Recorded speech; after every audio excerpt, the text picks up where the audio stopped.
ನಮಸ್ತೆ, welcome to TV Kannada.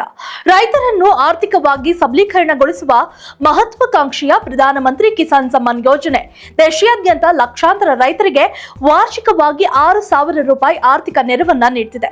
ಆದರೆ ರಾಜ್ಯದಲ್ಲಿ ಈ ಯೋಜನೆಯ ಅಡಿ ನೋಂದಾಯಿಸಿಕೊಂಡಿದ್ದ ಲಕ್ಷಾಂತರ ರೈತರನ್ನ ಅನರ್ಹಗೊಳಿಸಿರುವುದು ಇದೀಗ ಹೊಸ ಚರ್ಚೆಗೆ ನಾಂದಿ ಹಾಡಿದೆ. ಹೌದು, ಕರ್ನಾಟಕದಲ್ಲಿ ಪಿಎಂ ಕಿಸಾನ್ ಯೋಜನೆಯ ಅಡಿ ಅನರ್ಹಗೊಂಡ ರೈತರ ಕುರಿತು ಒಂದು ವಿಶೇಷ ವರದಿ ಇಲ್ಲಿದೆ ನೋಡಿ. ರಾಜ್ಯದಲ್ಲಿ ಪಿಎಂ ಕಿಸಾನ್ ಸಮ್ಮಾನ್ ಯೋಜನೆ ಆರಂಭವಾದ ಮೊದಲ ವರ್ಷದಲ್ಲಿ ಬರೋಬ್ಬರಿ 53.81 ಲಕ್ಷಕ್ಕೂ ಅಧಿಕ ರೈತರು ನೋಂದಣಿ ಮಾಡಿಸಿಕೊಂಡು ಯೋಜನೆಯ ಪ್ರಯೋಜನವನ್ನ ಪಡೆಯಲು ಮುಂದಾಗಿದ್ರು. 2018ರಲ್ಲಿ ಯೋಜನೆ ಶುರುವಾದಾಗ 19,819 ರೈತರು ಮಾತ್ರ ನೋಂದಣಿಯಾಗಿದ್ರು. ಆದರೆ 2019-20ರ ವೇಳೆಗೆ ಈ ಸಂಖ್ಯೆ ಗಣನೀಯವಾಗಿ ಹೆಚ್ಚಾಗಿ 53 ಲಕ್ಷ ದಾಟಿತ್ತು.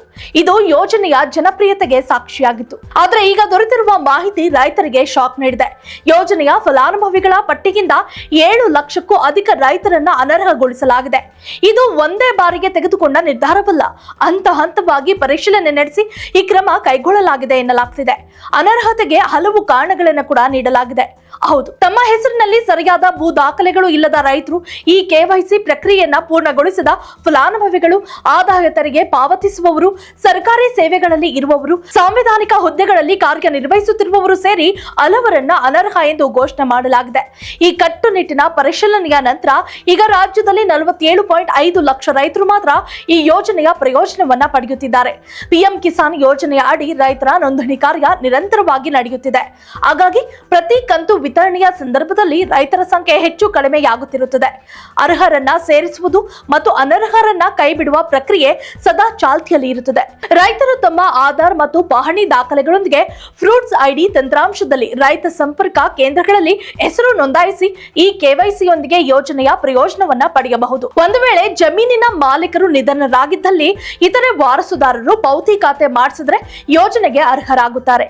ಕೇಂದ್ರ ಸರ್ಕಾರದ ಮಾರ್ಗಸೂಚಿಯಂತೆ 2019ರ ನಂತರ ಜಮೀನು ಖರೀದಿಸಿದವರು ಮತ್ತು ತಂದೆಯ ಜಮೀನನ್ನ ಭಾಗ ಮಾಡಿಕೊಂಡವರು ಯೋಜನೆ ವ್ಯಾಪ್ತಿಗೆ ಬರುವುದಿಲ್ಲ.